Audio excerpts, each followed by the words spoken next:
30 মিনিটের বক্তব্য চলে যায়। দলের সমালোচনা করতে করতে অন্যজনকে নিয়ে তারা নাকি আবার দেশের জন্য ভালো করবে। তারা যে ক্ষমতায় আসলে দেশের জন্য কি করবে এটা আমরা ভালোই বুঝি। আপনি বক্তব্য দিবেন, ভালো কথা বক্তব্য রাখবেন। আপনি ভোট চাইতে গেছেন, ভোট চাইবেন, আপনার দলের ভালো গুণ ভালো দিক যেগুলো আছে সেগুলো বলবেন। এখন আপনি বলতেছেন অন্য দলের খারাপ দিক যেগুলো আছে সেগুলো নিয়ে।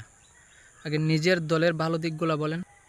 যদি এতই সাহস তাহলে নিজের দলের খারাপ দিকগুলো বলেন, নিজের দলেরগুলো বলেন। নিজের বগলের তলে যে দুর্গন্ধ আছে সেটা আগে মানুষকে বলেন, তারপরে অন্যেরগুলো বলতে চাই। এরকম প্রতিহিংসার রাজনীতি আর কত করবেন ভাই? এই রাজনীতি ছাইড়া দেন, ভালো হয়ে যান, এখনো সময় আছে।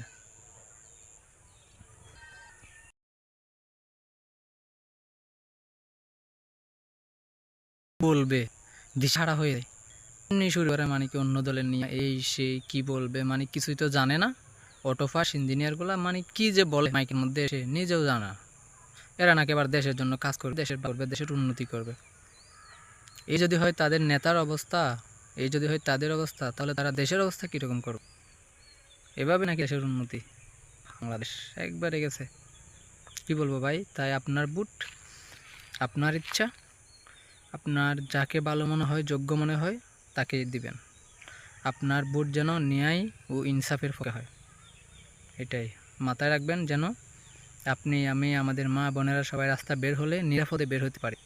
হাসি খুশি যেমন বাড়ি থেকে বের হই, ঠিক তেমনই হাসি খুশি যেন বাড়িতে ফিরতে পারি। তা আপনার ভোট, আপনার একটা মাত্র সিদ্ধান্ত, একটা মাত্র ভোট। যাকে দিবেন বুঝে শুনে দিবেন। ধন্যবাদ।